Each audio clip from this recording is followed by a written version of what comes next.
Missed an episode of your favorite podcast? Choose from over a decade of content in our archives, not just the latest episode. All free at GCNlive.com. This is your call to action. Get prepared, America. Economy, survival, energy, disasters. This is USAPrepares.com. Informative radio, educational radio. Interact now by emailing instructor at USAPrepares.com or text at 434-390-7953. Class, please take your seats. Now, your instructor, Vincent Finelli. Everyone all set? Cocked, locked, blissed? Dr. Shealy, are you blissed? You bet. It's great to hear your voice. I was talking with Jason about Benjamin Franklin, and a quote has been attributed to him, and that is, early to bed, early to rise makes a man healthy, wealthy, and wise. And so my question for you is, how much of that would be true, the healthy part? Well, the healthy for sure. Mm-hmm. And of course, it could help you become wise because you got, brain that's functioning better. Mm-hmm. Mm-hmm. Now, how you use that brain is going to determine the wealth, of course. Right. And wealth could be measured lots of ways. It could be measured in Federal Reserve notes. It could be measured in land. It could be measured in farm animals and land. It could be measured in happiness. I know that when I went to my 25th high school reunion, they had this unofficial, vote of who was the most successful, and it was really surprising. And there were guys there that were heads of legal firms, had medical practices. There were guys who had construction companies that would build roads for the state. I mean, massive construction companies, build college campuses, huge companies construction companies. And they attributed the most successful to me as a farmer who they could all buy and sell me many times over. But they measured it in freedom and the ability to do what you wanted to do when you wanted to do it.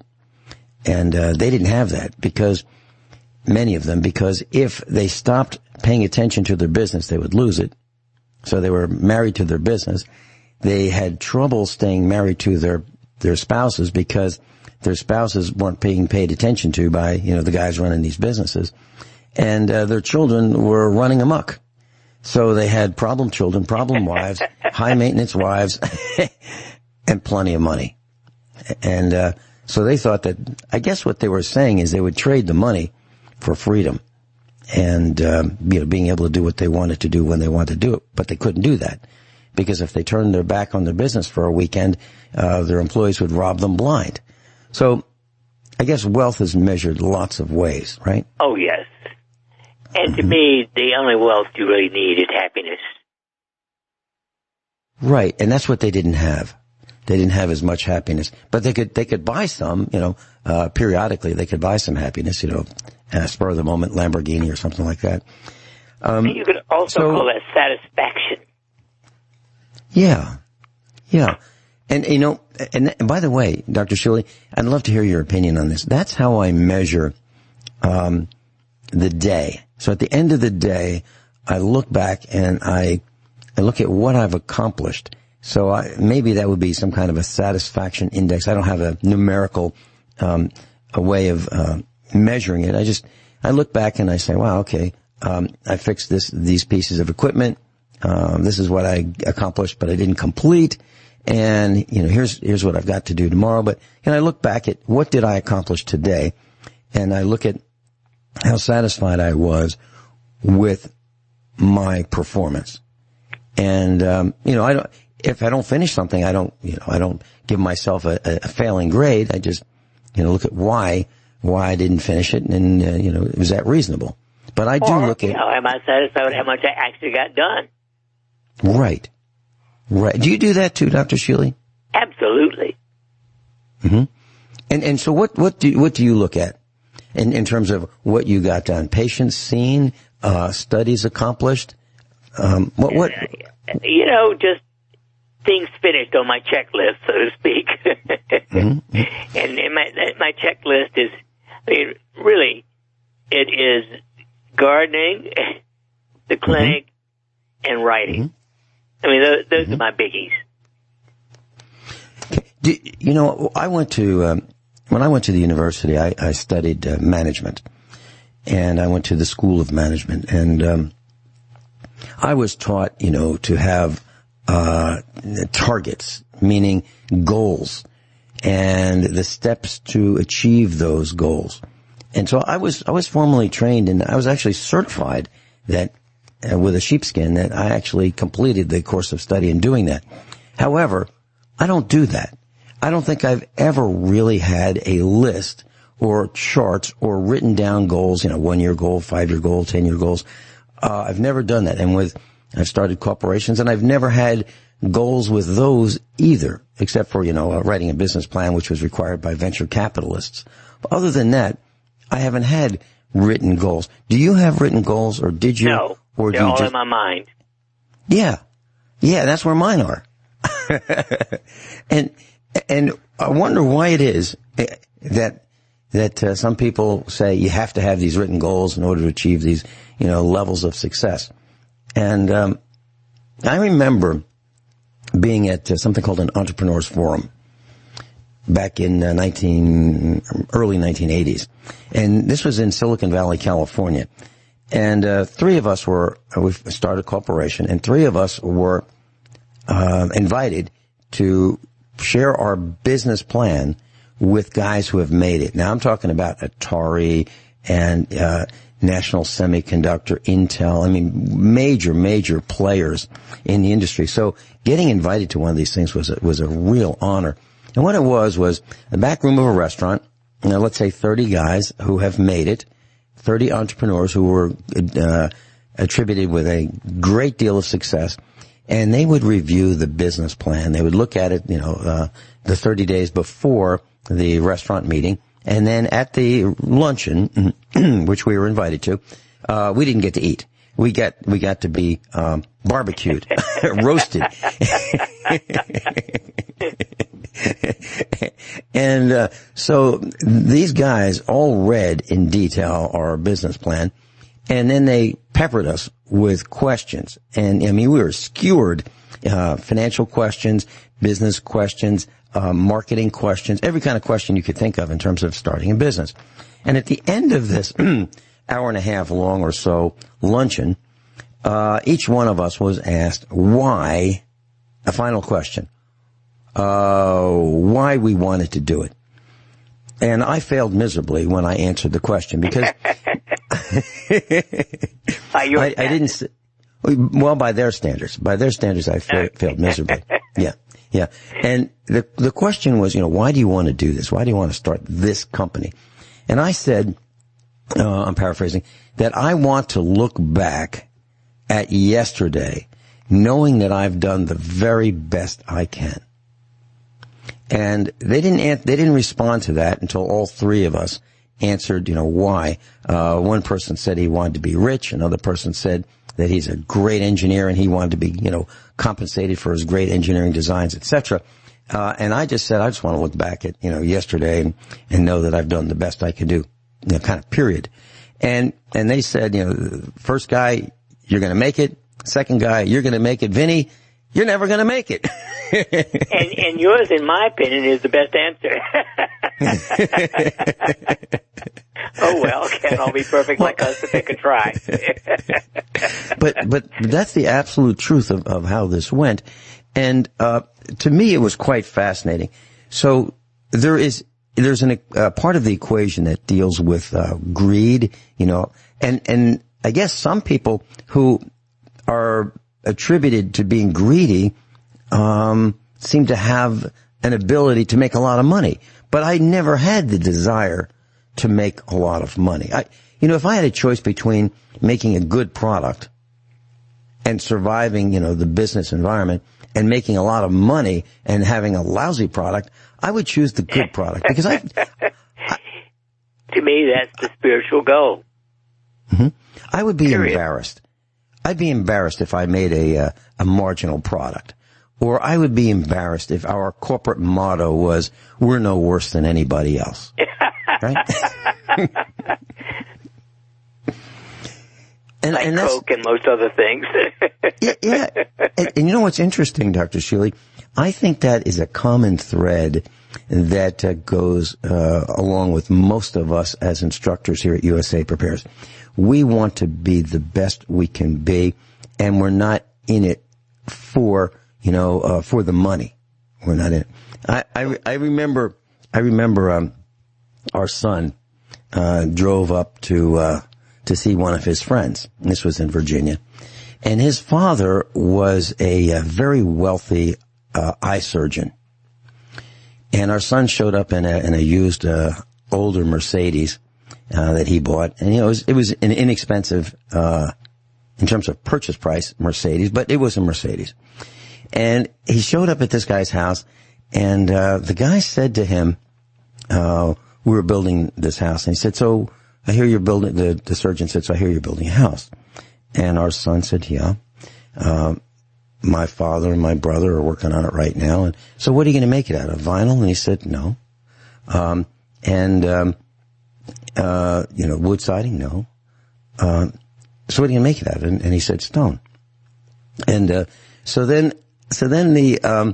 the eye surgeon looked at our son's old Mercedes and said, "You drive an old jalopy." And our son turned to him and said, "So this is coming from a guy who drives a Lexus?"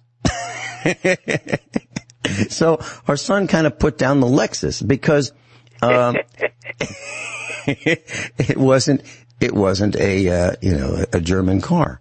Very interesting perspective, I guess is what I'm saying. And this was a man who charged about $15,000 an hour for eye surgery. $15,000 an hour. Mm-hmm. So there was some greed there. And that's why our son fired back the way he did. I think greed is something that's not necessary. I really don't think people need to be greedy. I think it'd be nice if it is a sin, really. Yeah. Because if you want it at the expense of someone else, if you cut corners, if it's not done just to help people, it's of no value anyway. So they had this little barbecue, and they had these very expensive steaks, and very, very expensive. And they put them on the grill, and they had more steaks than, mouths to eat. And at the end, they just threw out, 3 or 4 extra steaks. Just, whole steaks, just threw them out. That would never happen at our house, Dr. Shealy. Never. If there were extras, they would be put in the refrigerator. And if there were, bones or a little bit of meat to be cut off the bones, they would go to the dogs. It would not go into the garbage because that's a sin. To us, that's a sin. Waste. Waste. Of course, to a large extent, most problems are a lack of common sense. Common sense is so simple, so straightforward, so honest. And so rare. Yeah. When we come back, Dr. Shealy, can you share what's new in the world of Dr. Shealy with your studies? I think you've got something fabulous to tell us. Yeah. Dr. Shealy, and I'll be right back. Dr. Shealy, his website is normshealy.com, NORMSHEALY. Class, Dr. Norm Shealy is with us, and if you'd like to be on the air with Dr. Shealy and ask him your medical questions, 866-582-9933, 866-582-9933. G in New York, welcome. How are you doing, Vince?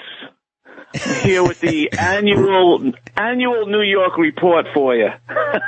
Well, you wouldn't know from your accent that you're from New York.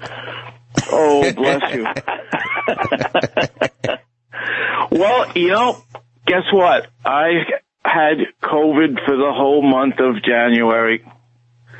And wow. I mean, sorry.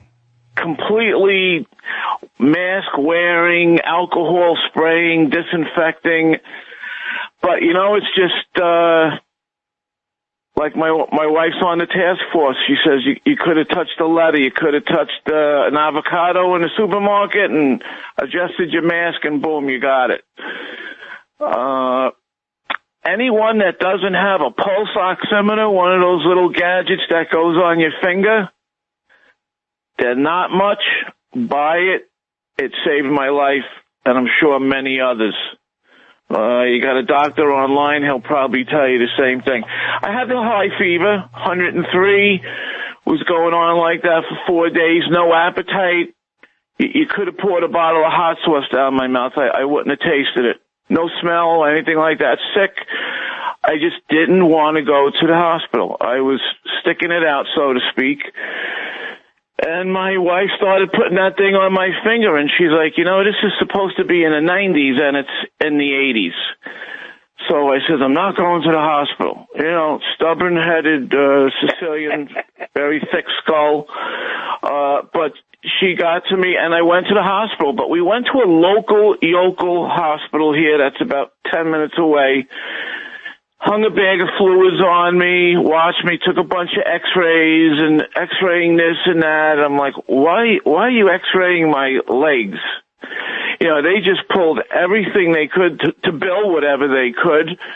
And 2 hours later said, you're down to 101. You can go home. And sent me home like that. About 4 days later, repeat, 103 temperature.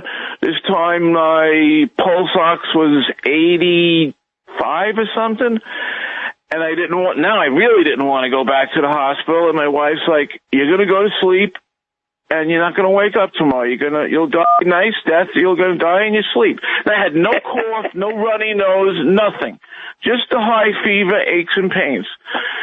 So she spooked me, and we went to her hospital, which is a major hospital here in New York. And within 20 minutes, they said, we're giving you a Trump cocktail. I said, listen, I lived through the 60s and the 70s. I at least want to know what's going in me now. So they said, you're going to have this antibodies. You're going to have remdesivir. He mentioned something else, and I asked, he says, that's a steroid and something else that I don't remember. Small bag, not like the big bags of fluid they hang on you. Put it in, went in quickly, 15, 20 minutes. They observe you for 45 minutes, cut me loose, and in 2 days I was doing somersaults perfect. Why aren't they just doing this as soon as someone comes into the hospital? I mean, I can't find an answer for it by us.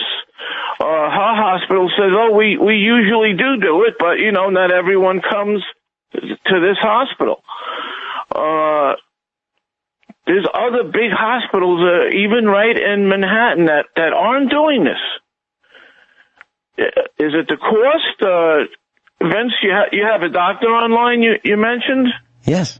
Well, Dr. Shealy's with us right here, right now. And Dr. Shealy, what are your thoughts about this? Question, and there is no common sense in the world. I'm sorry to say. Medicine is owned by the pharmaco mafia. Most physicians have been brainwashed from the beginning of medical school to follow what the drug industry says.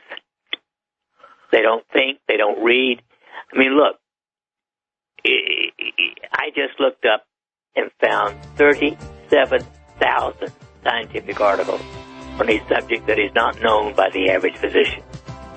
I'm going to talk about it later today. Yeah, this is G, would you mind holding through the bottom of the hour break? Because I've got some questions for you. And sure. I was talking with someone who... Whatever you want. Yeah, that would be great, because I'd like our class to hear more about your experience and treatment. We'll be right back with Dr. Norm Shealy. Class, Dr. Norm Shealy is with us, normshealy.com, normshealy.com. That's the site to go to if you want to schedule an appointment, whether it be in person or via telecommunications, telephone, Skype, etc. G is with us in New York City. G, the last time that you were on the air with us, I'm paraphrasing, correct me if I'm wrong, you mentioned that there were body bags and refrigerated trucks at New York City hospitals because they had so many bodies that were attributed to dying of COVID that they had to store them in a temporary morgue, if you will, in refrigerated trucks on the property of hospitals. Is that correct? Actually, yeah, there's certain hospitals that share parking lots with the building next door. So that happened, usually what happened in the case. And it was a lot of deaths, but that wasn't the main problem. The main problem was you need a death certificate, and that body's not leaving there till it has a death certificate. So it's a little bit of a messed up system, the person that does that, but they were way behind. They weren't giving them any extra help.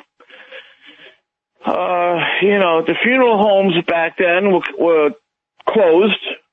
I mean, you could put a body through it and probably have a cremation, but you certainly weren't going to have a service. And people were saying, well, could you hold the body until it's time for us to have a service?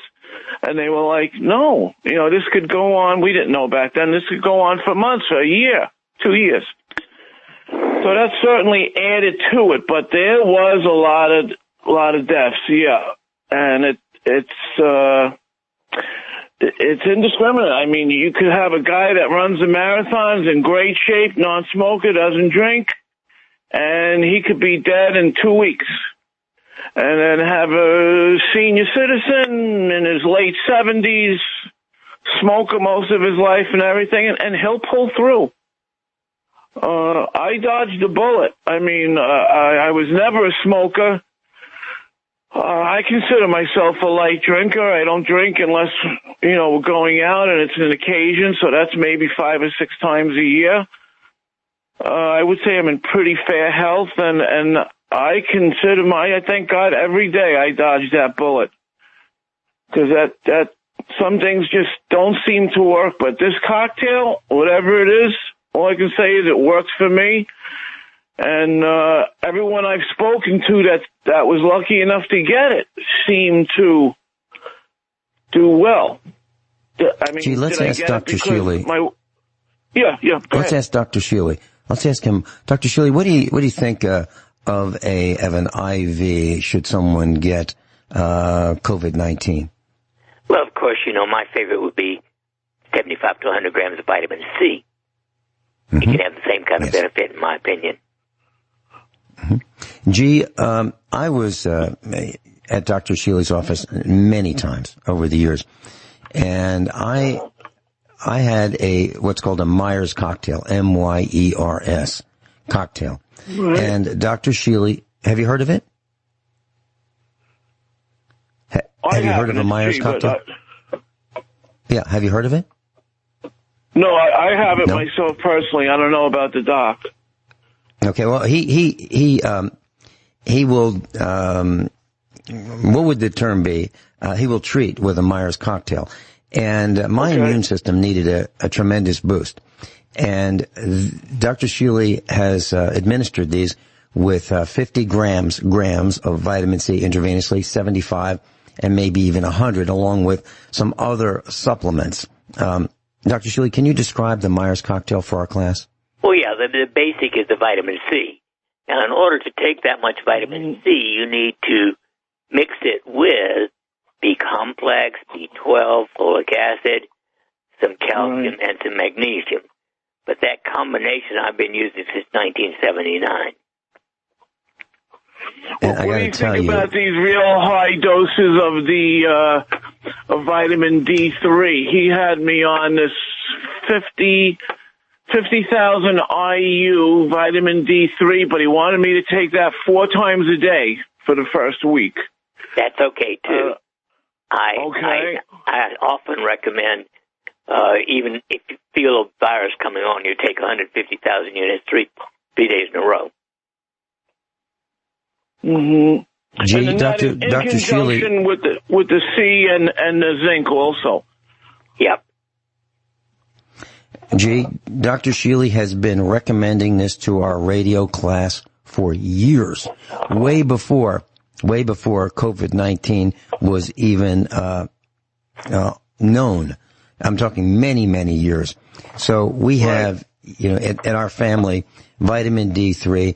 Everyone takes it as a regimen, 50,000 units once a week. And that's what Dr. Shealy had recommended years ago to us. And of course, B complex and vitamin C. And he's recommended, multiple grams of vitamin C, per day. And I take 4 grams of vitamin C every day, along with, his, multivitamin, which is called Dr. Shealy's, Essentials.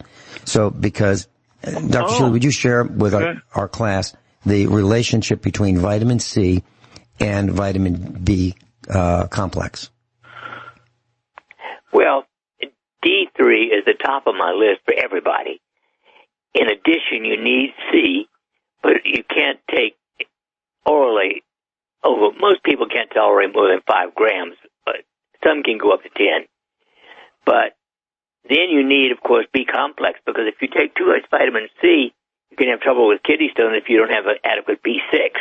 So everything affects everything. But we always compensate, and I've only had one person who didn't take my advice, and he admitted afterwards when he got a kidney stone, I forgot to take the B6, Doc. Well, enjoy your kidney stone. Oh, yeah, that is just horrific pain. That is just a horrific... I've caught a couple of good beatings in my life, and nothing compares to this kidney stone that I had. I mean, really. I've heard it described lots of ways, G, but never that well. Yeah.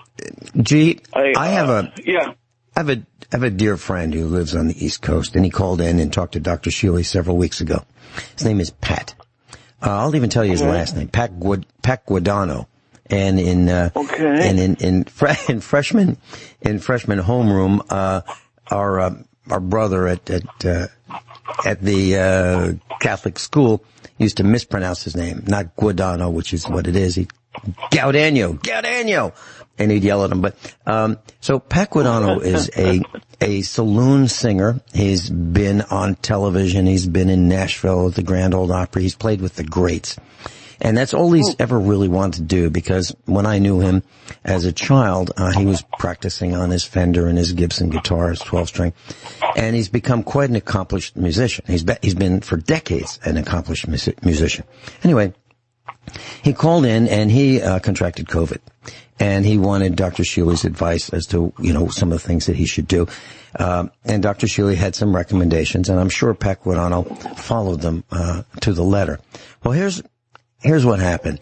During this discussion on air, Pat said that once a week he goes through his phone and he deletes those who he knew who died that week. That's how bad COVID is in his world. Now, his world is different because as a musician, he would play, in crowds, crowds of people. Yelling, so it's different. Screaming, spraying. Yeah, right. Whatever they do, he was on stage. So it was a great petri dish, a great way to concentrate the spread. Lord. But he said it was terrible.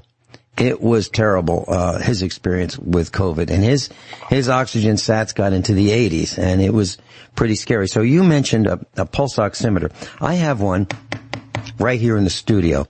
And as a matter of fact, I've been recommending them in class as something that people should buy. You can get them on eBay, class, for about $10 shipped. And this is a little device that it's like, G, you want to describe what it is? I don't know what it is, Vince. It's a plastic box that clips on your finger, and it tells you what you need to know. Very simple. If it's below or above this, you got to go to the doctor. If it's not, you're fine.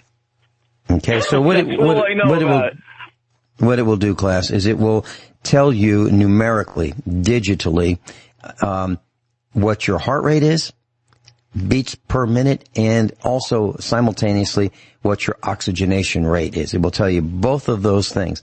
And it's kind of like, think of it like a clothespin, except wider and shorter. Yeah. And you just put your finger in it. There's no puncturing, there's no bleeding. It's you hardly even know it's there, and you press this little button and you tell it to start counting, and within, I'm doing it right now, and let's see, I should have my result in just a couple seconds. Okay. Oxygenation is 97, and it tells me my heart rate. So it's as simple as that. And you didn't hear me wince. There's nothing to it, less than $10 typically. And the one I have has got a blue top and a white body, and that's the one I like the best. And $10 or so on eBay. Dr. Shealy, your comments, please. Well, I use it quite frequently, almost every patient here in the office, because it is critically important. And it's amazing sometimes somebody walks in with an oxygen saturation of 75%, and you need it to be at least 96 to 98%. Wow. Mm-hmm. And what happens? I mean, this gentleman that had it was in the 70s. Was he alive? Oh, yeah.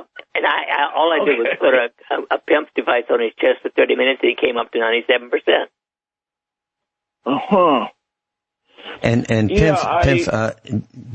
PEMF stands for Pulsed Electro-Magnetic Frequency. And I have one here in the studio, and I use it at least a couple hours every day now. I started out with 15 minutes on my chest, and I wanted to see where, I had a pulse oximeter on me to see if there were any, if I had a negative reaction. Nope, I did not. And so 15 minutes, 30 minutes, 45, an hour, multiple times a day, an hour. Now it's 2 hours at a crack at least. So it absolutely works for me. And by the way, Dr. Shealy, it lowers my heart rate. Yes, it does that as well.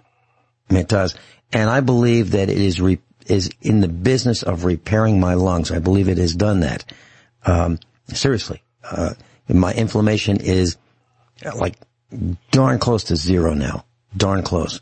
So where it was on a scale of 1 to 10, it was probably like 20. But it really works well. So, G, did you have anything else that you wanted to share with us about your experiences with COVID? How about friends and family? Have you experienced any deaths that you know of? My wife, who you know, and my son-in-law were probably one of the first ones to get the vaccinations, and they got it, months and months and months ago. Everybody got sick except for them. The biggest problem was my mother, who's in her, late 80s. And I said, I'm going to lose my mother. And I said, you know what? Got to get everything in order, get everything prepared. We're going to get her through this. First thing, pray. Second thing, get her comfortable. She was asymptomatic. Hold that thought. Telephone number at his clinic, not for the broadcast, but if you want to talk to his office and set up an appointment, that's 417-351-5221 in Springfield, Missouri. 417-351-5221. G in New York is with us. G, you were mentioning, we're talking about COVID, and were you saying something about your mother being asymptomatic? My mother tested positive. She wasn't showing any signs of being sick, and I said, listen, there's high rate of, false positives and false negatives. I said, I want to test it again. So I went to a completely different place, and I actually think it was a different type of test, and she tested positive again. And they said, oh, your mother, might be just asymptomatic. And, I sometimes just talk out loud, and I says, oh, that's exactly what I was asking God for, and that's exactly what we got. You got it, but nothing's going to happen to her. And she didn't have the slightest of a runny nose or anything. Fine, you'd never know it. But that's like the most dangerous thing of all, because the ones that aren't getting tested are these super spreader people.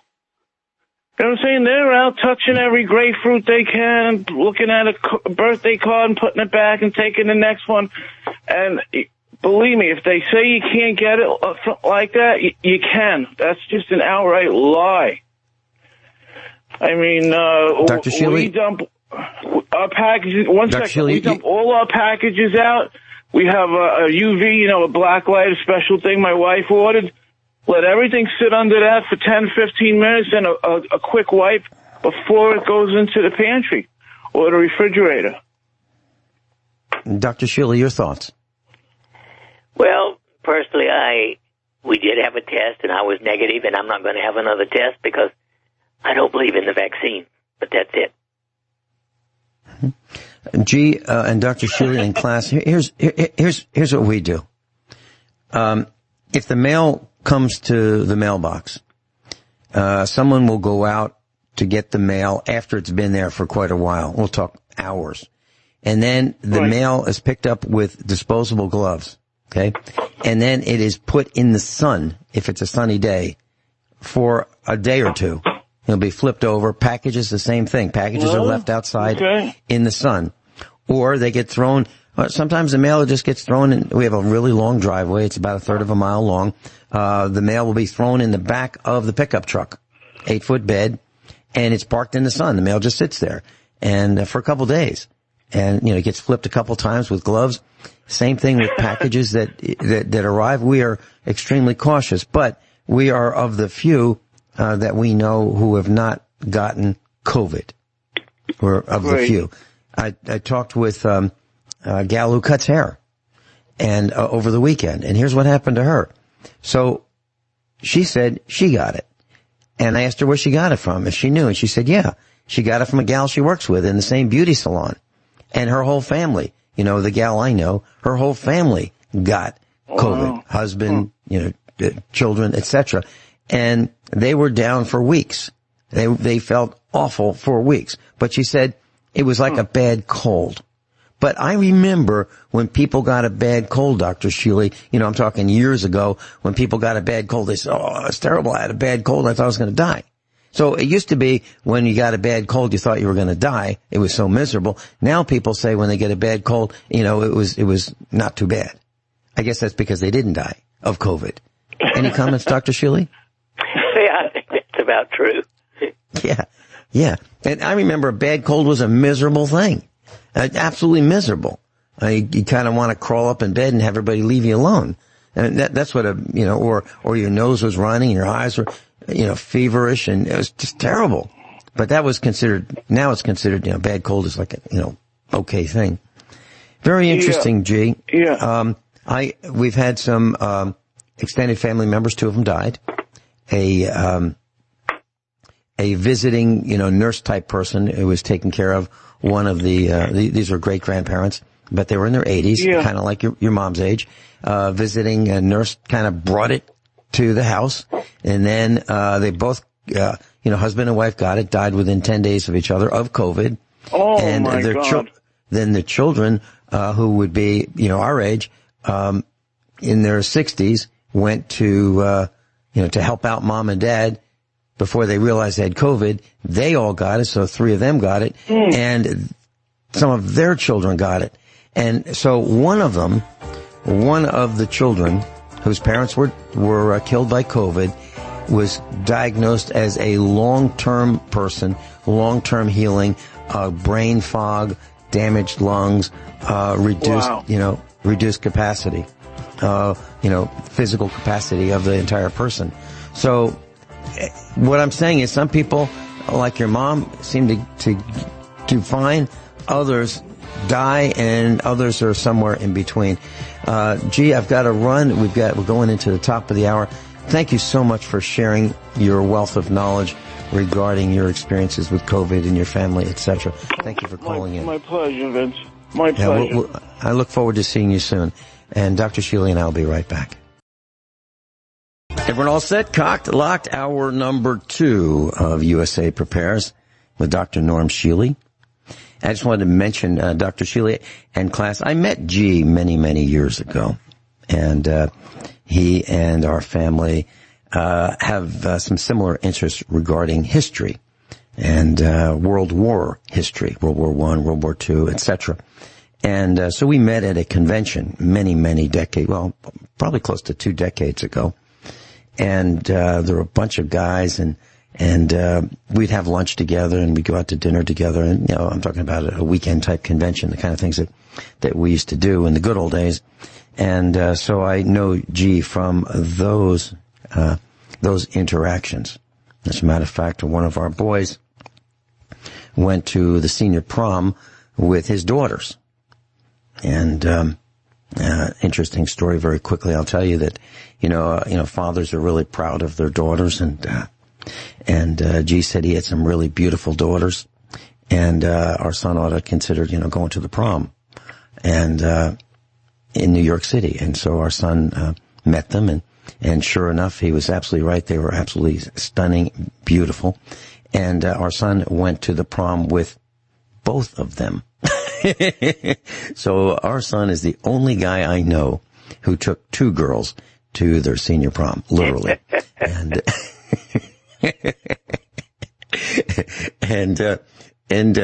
just an aside.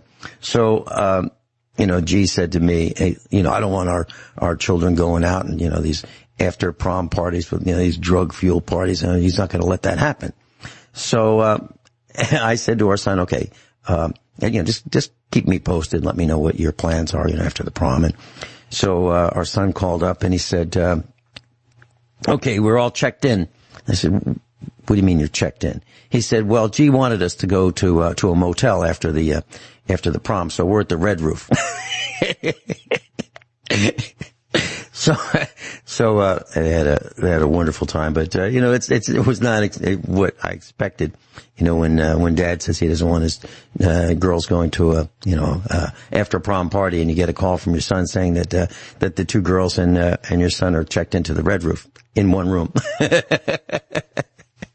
So that's what happened, and that's G in New York City. Now let's see, we've got Jim. Jim, welcome. Hi, thank you. Welcome. You're on with Dr. Norm Shealy. Oh, great. Thanks so much, guys. You had some questions. I got an email from you during the weekend about high blood pressure and a potential treatment, kind of a new treatment, a study, if you will, I'm at the website right now.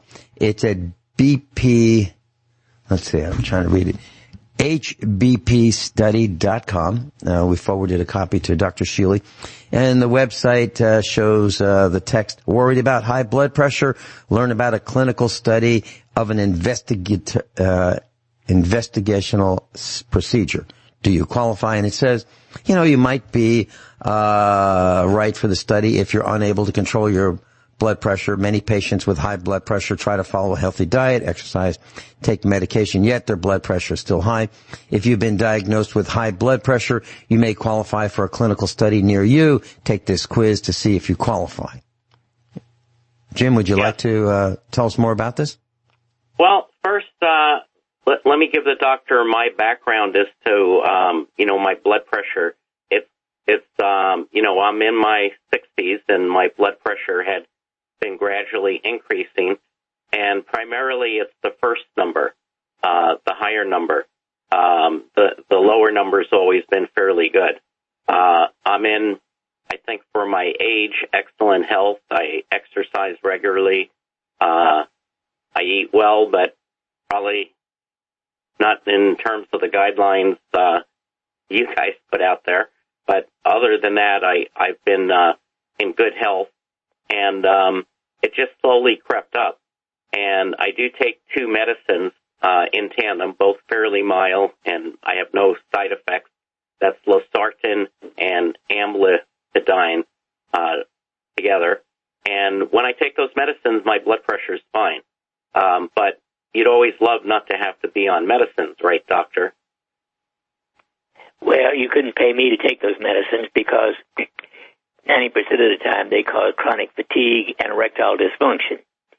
And only 45% of the time do they control the blood pressure.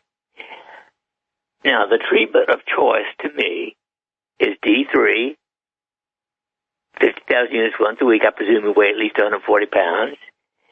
And a good B complex, at least 25 to 50 milligrams of B complex, at least 2 grams of vitamin C, and taurine, Taurine, 4 to 6 grams a day. That will control blood pressure in at least 90% of people. Now, of course, if you're willing to do autogenic training, that will also control blood pressure 80% of the time. That's a mental exercise. But I can control hypertension 99.9% of the time without a drug. Wow. Could you mention that last supplement? Because I got the... It's not a supplement. Autogenic training is a meditative exercise. Okay. Well, I do that a lot. Is it really autogenic training? Regular meditation is not as good as autogenic training. So you're saying B, C, and the third one was D3? Yeah. Okay. D3, vitamin C, B complex, and taurine. So how do we spell that? Taurine. Okay, wow, thank you. Well, I do take vitamin B and C regularly in a combo, and it's usually thousands of % of the recommended on the B side, maybe only a couple of 100 milligram on the C side. So I've been taking that for a very long time. The D3, not so much, and the taurine I'll look into. So, Doctor, can I tell you about this study and what it proposes to do? It's okay. If it's a drug, I'm not interested. No, it's I would never use it. I'll comment on it, but all drugs have side effects. No, it's a surgical procedure on the kidneys. Well, I probably wouldn't do that either for hypertension when I can control it with these other safe things. There's no such thing as a totally safe surgical elective procedure either. Well, what they claim is that by zapping the kidneys with electrical energy, they can calm the kidneys down, and that in my case, I guess I passed through a screening where they asked me many questions that, and this is amazing to me, that the kidneys would be involved in blood pressure, but they're saying by zapping the nerves in the kidney with electrical energy, they can cause blood pressure to be reduced. And this is FDA-approved study for select patients. Well, the kidneys are very involved in hypertension, and that's been known for many, many decades. However, if you've got to do an electrical surgical procedure for it, and I can control it with taurine, which is 100% safe, I'm not going to do it. Well, given the help you've given other people, I'm going to take you seriously, and before I do anything... If you want autogenic training, send me an email, norm@normshealy.com, and I'll send it to you. Okay. Well, thank you, Doctor, for that great advice. And, I'm a little leery of trying to put electrical energy inside you. Jim, I've got a couple comments about what Dr. Shealy has recommended for you. I'm looking across the studio desk, and I have B complex in my multiple vitamin right here. Right next to it, I have taurine, and and I have vitamin C. I have beta-glucan, which Dr. Shealy has recommended. He's recommended ashwagandha root. Got that. So I take here is the youth formula, Dr. Shealy's vitamin C plus MSM. And I've got it all right here.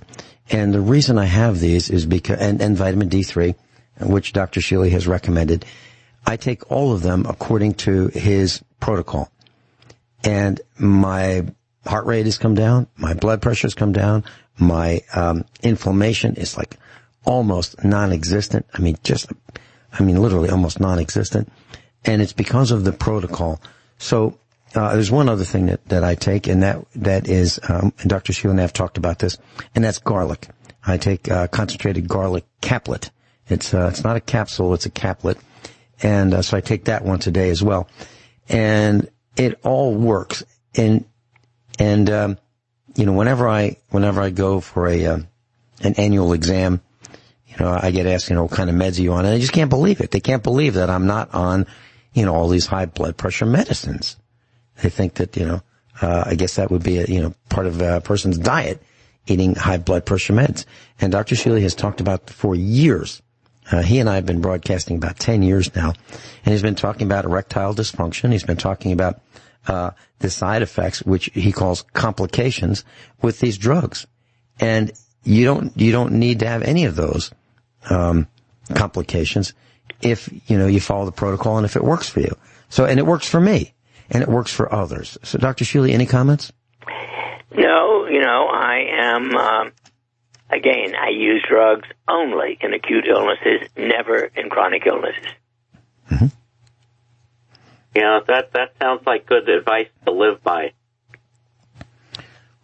Well, it is. It is. So, Dr. Shealy, in addition to the discussion about the D3, 50,000 units once a week, the B complex, the B12, the folic acid, the calcium, magnesium, etc., the taurine, the beta-glucan, and that's spelled BETAGLUCAN, and the ashwagandha root powder, ASHWAGANDHA. I take that as well. Dr. Shealy, in addition to that, would you share your thoughts, actually, your laws regarding white bread, white flour, white potatoes, white rice, please? Because that all goes hand in, and sugar, with your recommendations for Jim. They are almost like taking poison.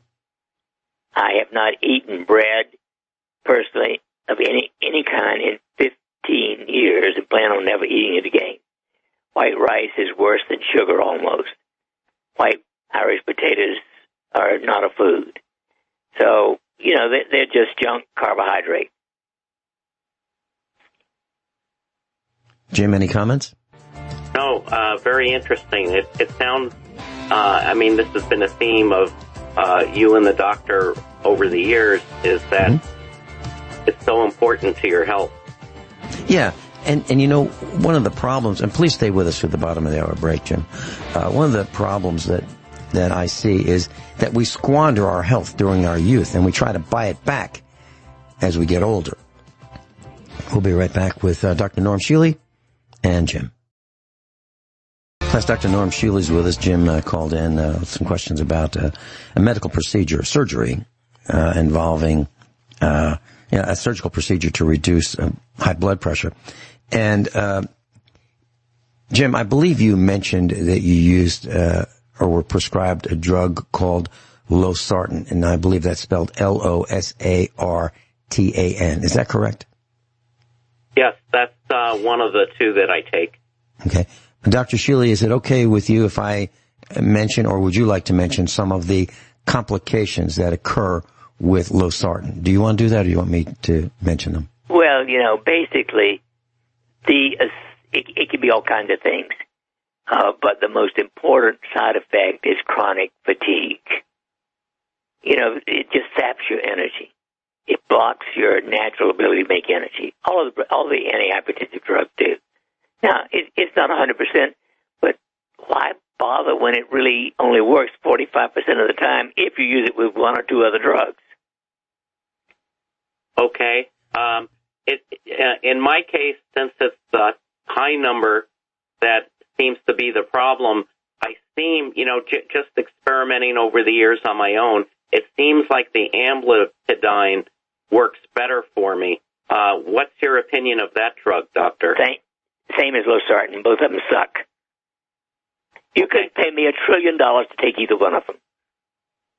But I think they're slightly different in how they... oh, yeah, they are. They're different, but they're both poison to me. Okay.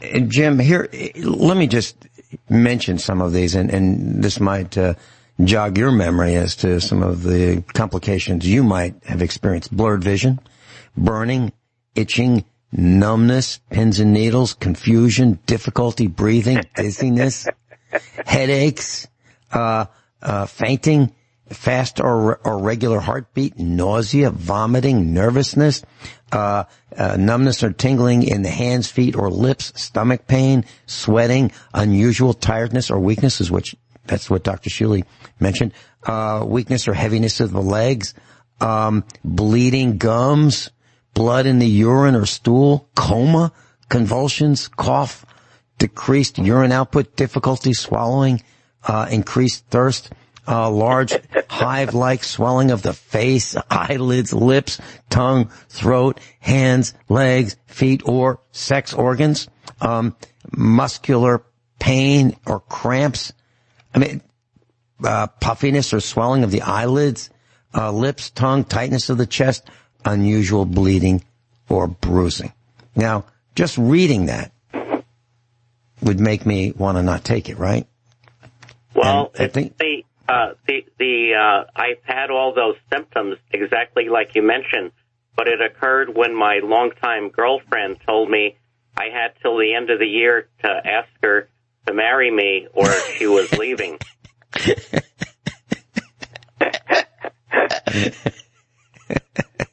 I had every one of those except for I don't think I had the bruising, and I did go through with it. Oh, that's wonderful. That's wonderful. I'm glad you did.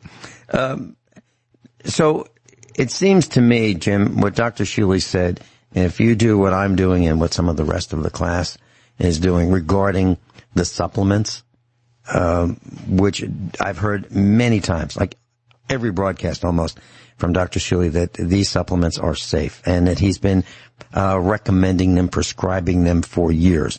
And I even had a personal consultation with Dr. Shealy. And you can do this too, class. You can call his office. I'll even give you the number, 417-351-5221. That's Dr. Shealy's number at his clinic in Springfield, Missouri. You can call that number, 417-351-5221. Set up a personal private consultation. It can be telephone, it can be in person, it can be via Skype, and you can talk with them. It takes between 1/2 and 1 hour, so you're not going to get that 7-minute doctor's office visit that is typically the visit that you would get from your current medical professional. You're going to get an in-depth consultation, and before that, you're going to get a survey. It's a multi-page survey. It will take at least, in my opinion, 15 minutes for you to complete this survey, and it relates to stressors in your life, things that can cause excess stress that Dr. Shealy will take into consideration when he comes up with his treatment plan for you. Is that correct, Dr. Shealy? Yep. Okay. Jim, if you could hang on with us, we can discuss this some more. I think the whole class will benefit. Class, Dr. Norm Shealy is with us, and for those who are new to the class, Dr. Shealy is a medical doctor. He has multiple PhDs.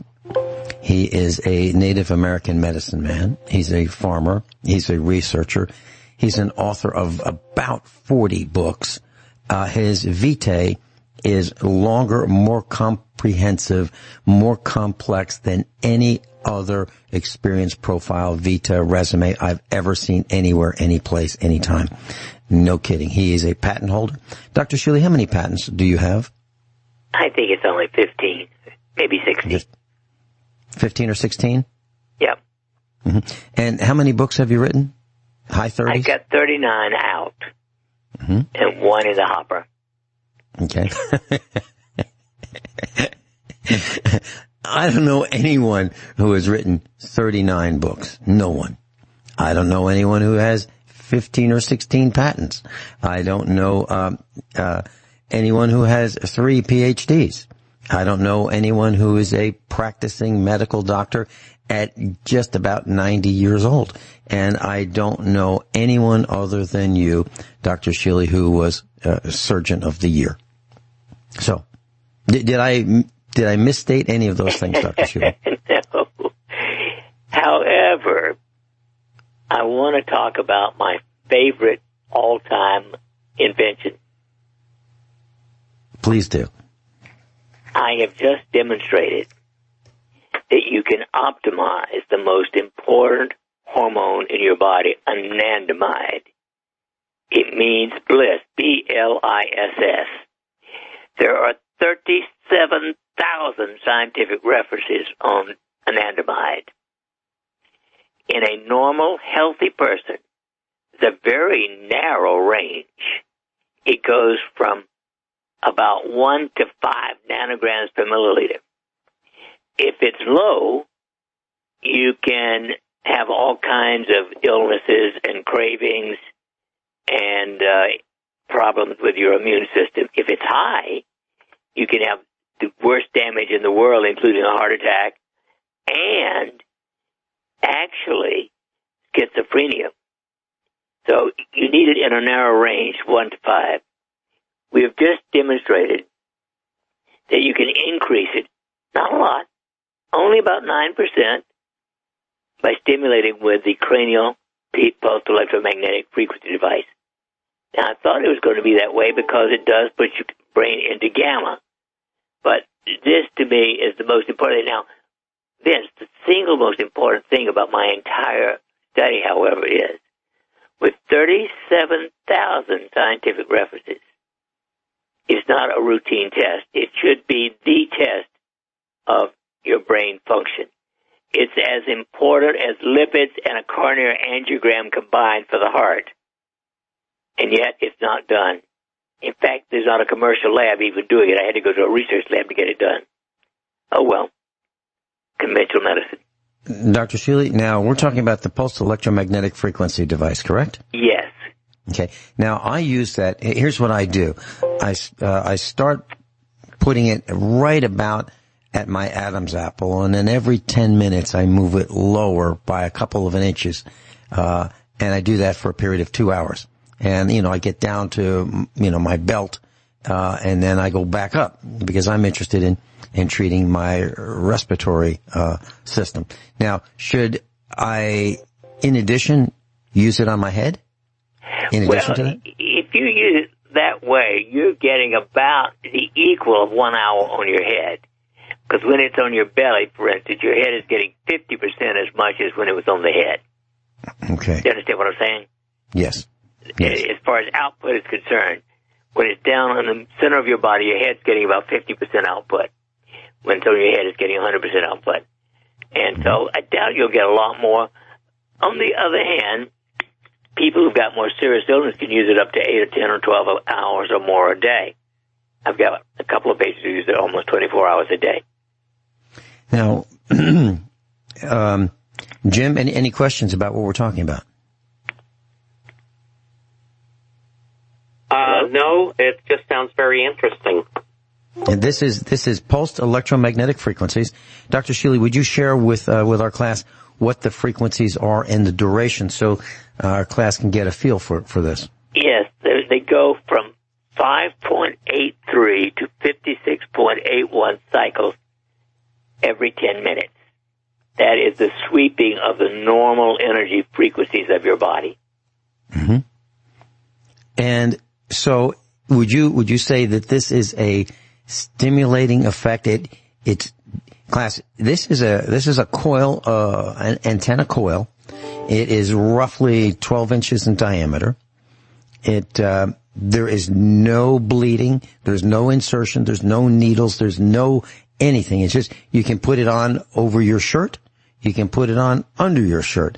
You can put it, sometimes what I do, is if the room is a little cool, I will put it on my chest and I'll put a blanket over me and I'll just relax.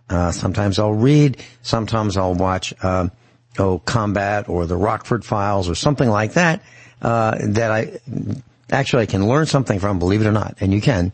There's a lot of information to be learned in the Rockford Files and Combat, the television series. And that's what I'll do. And Dr. Shealy, is that an acceptable use way? Yes, absolutely. Okay. And do any of the supplements that I take enhance that? I'm talking about Dr. Shealy's Essentials, your multivitamin, beta-glucan, taurine, vitamin C, etc. Formula. They are basic health essentials. In today's polluted world, that's what an average adult needs. Okay. Jim, do you have any questions? No, but what strikes me, though, is this therapy with the electromagnetic energy. It's not the same thing, but it does strike me that what they proposed in the medical study to do to my kidneys was also using electromagnetic energy. They would radio wave. Not through surgery. a difference between putting it on the surface of the body and sticking a knife in. Yeah, no, I think the surgery was they probably needed to open me up to get into my kidneys. Yeah. And I don't know if they do that. Actually, I think they said they would do it through a catheter, so they wouldn't literally cut my, maybe just a small cut to my skin, not like, opening up everything. Neither one sounds that enticing, but the common thread was they did mention using radio waves. Jim, are you saying that this catheter, you haven't really said this, but are you intimating, or are they intimating, that through this catheter there'd be a small microwave antenna that would go into the body? Is that why they're doing it? I mean, why else would they need to open you up, even with a small hole? I guess it would go, they would find the road sign inside your blood vessels to get to the kidney, and when they get to the kidney, they would start zapping electromagnetic energy where the nerves are, and apparently that, and they wouldn't answer my question, is this permanent? They gave me a runaround answer, so I need to find out, is this like permanent deadening of the nerves in the kidney, or is it, temporary and reversible? Because, let's say they find this study has other problems. It sounds like if you kill some nerves, I don't think there's any way to revive a nerve cell. At least I'm not a doctor, though. Dr. Shealy? Dr. Shealy, what are your thoughts about that? My thoughts are poison. You couldn't pay me any amount of money to try it. Yeah. And Dr. Shealy and Jim and class, I remember talking with a woman who had cancer, and she was in extreme pain. And she said she was really looking forward to this procedure that they were going to do. And what they were literally going to do, her doctor was going to inject her with vodka at the nerve site to kill the nerves. Dr. Shealy, your comments about that? That's killing the messenger, isn't it? Well, there is a place for that. I introduced such a procedure back in 1972 or so for a back pain called a facet rhizotomy, where you actually can, under X-ray control, put a needle down to touch the facet joint where the nerve is and drop in a half a cc of alcohol. And that does kill the nerve, and it's remarkably safe. I did hundreds of them. Okay. And is it reversible, or is it a one-time? No. Not reversible. And that's what Jim's question was, is this... And once you kill the nerve, they're gone. Mm-hmm. Jim, back to you. Yeah, I don't know how kidney operates and how good the nerves are for other things going on in your body, but I guess my thinking is more not to do this than to do it, and certainly there's no question I'm going to try the diet from the doctor, so thank you. I have been taking B and C, but I'm going to add the other two supplements, and we'll see how it goes, and, maybe I'll cut down on the medicines and monitor my blood pressure and see how effective those supplements will be for in my case. Mm-hmm. So that was vitamin C. And if you go to, Jim, you can do what I've done. In class, you can do the same thing. This is not a commercial. This is an endorsement. I take Dr. Shealy's supplements because I find they just really work. And that is, for the vitamin C, I take Youth Formula. It's on his website. It's called Dr. Shealy's Youth Formula. It's vitamin C with MSM. Okay. Then I take Dr. Shealy's Essentials, and it's called Dr. Shealy's Eco Green Iron Free Essentials. And that is the multiple vitamin that I take. And then I take beta glucan. Well, that was not recommended for Jim. But the B12 is included in the Dr. Shealy's Essentials. Isn't that not right, Dr. Shealy? Yeah. Okay. And then folic acid is something that you recommended. I have not been taking that. Should I be taking that as well as Jim? Well, it's an adjunct again. Most people do better with a little bit of extra folic acid and a little bit of extra B12. They're safe. Okay. And is folic acid in your yes, that's the minimum Essentials? of 100 micrograms a day. Okay. But you can you can actually take methylfolate even in people with more acute illnesses or serious illness. I give 15 to 45 milligrams of folic acid. Okay. And you mentioned calcium. Is that in any of the supplements that I take? And there's a little bit in the essentials. Yeah. Okay. And how about magnesium? That would be a little different. Bit in there, but of course everybody needs magnesium lotion because it's not in our food supply. Okay. So Jim, what Dr. Shealy has made is a supplement called magnesium lotion. And this comes in a bottle, and it's a liquid. It'd be like hand lotion in terms of consistency, viscosity, etc. And you just apply that to your skin. Now, I put it on my chest. Dr. Shealy puts it on his butt. And twice a day. Twice a day is what I heard his latest recommendation. So magnesium lotion or magnesium spray, calcium, folic acid, B12, B complex, vitamin C, anything, and D3. D3. We'll be right back. And the telephone number at his clinic in Springfield, Missouri, if you'd like to set up an appointment or talk with Dr. Shealy personally, 417-351-5221. 417-351-5221. Jim, Dr. Shealy, I received an email from Rich Sheben, USA Prepares Instructor, and it had a link to a study and or a link to a discussion. Why cancer cannot be cured until internal synthesis of vitamin C is restored. And there's a chart that shows the level of cortisol, baseline, and stress, and it shows different mammals and how the stress is regulated, or the baseline, and how it increases the cortisol level, or how stress increases the cortisol level. So it seems like sheep don't seem to have the problem that we do. Cows don't have the problem that we do. Domestic cats don't, but we do, and it's because, according to this article, that we humans, we don't make vitamin C like other animals do. Is that right, Dr. Shealy? We don't? Exactly. Mm-hmm. And does that tie into why you recommend vitamin C for 10 years? Almost not every broadcast, but darn close to every broadcast. You mentioned, I believe you mentioned vitamin C as being necessary for us. Well, it's an essential. I mean, it's very important for our immune system overall. Mm-hmm. And how does this affect, Jim, and blood pressure? I wanted to tie all this in together. Well, every known disease, I don't care if it's diabetes or cancer or whatever, needs, in order to get rid of it, you need vitamin C. Now, the FDA says we need only 100 milligrams a day. My finding is you need about 2,000 milligrams a day. Okay. And according to this article, it says, for example, an unstressed goat. I'm sorry, please continue, Dr. Shealy.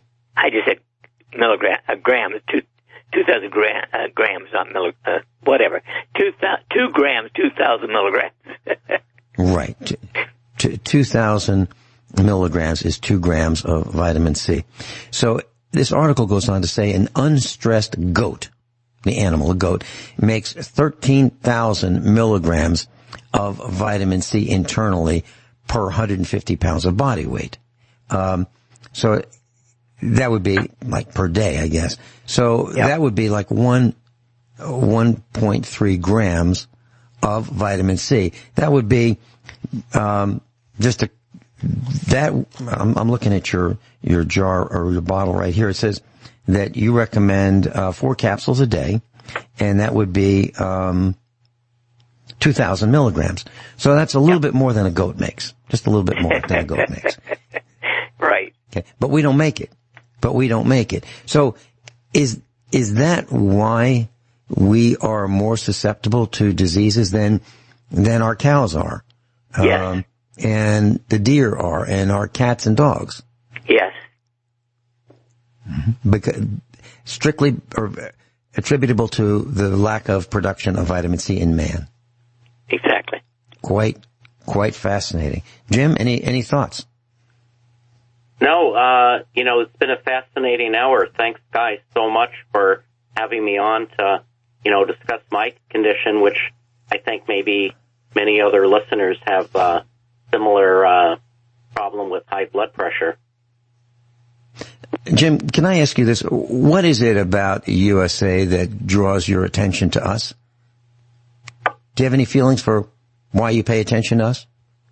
Well, it seems like you have a sincere concern for the wellness of people out there, and also there's so much misinformation, and the drug industry is trying to pump all these drugs into us, and I just don't think they talk about the side effects and the problems. So it's really good to hear an alternative view, which is really the healthy view, that, nature can take care of itself in a lot of cases if you just eat a good diet. So many of your shows touch on that. So I think that's great. And I remember, Dr. Shealy and Jim in class, I remember years ago, I was prescribed a medication by a doctor. And on the next visit, it's like, okay, have you taken it? And I said, no. and I was asking, why not? And I said, well, I read the complications, and one of them is death. And I didn't think it was worth it. So, Dr. Shealy, any quick comments about that? Any comments, Dr. Shealy, about the complications of commonly prescribed meds? I think Dr. Shealy has just left the broadcast. I'm here. Jim, thank you so much for... Oh, okay. Do you have any last-minute thoughts about meds and side effects or complications being death? And when I read that, I don't want to take them. I don't take any drugs, period. There you go. Jim, you just heard firsthand Dr. Shealy's thoughts.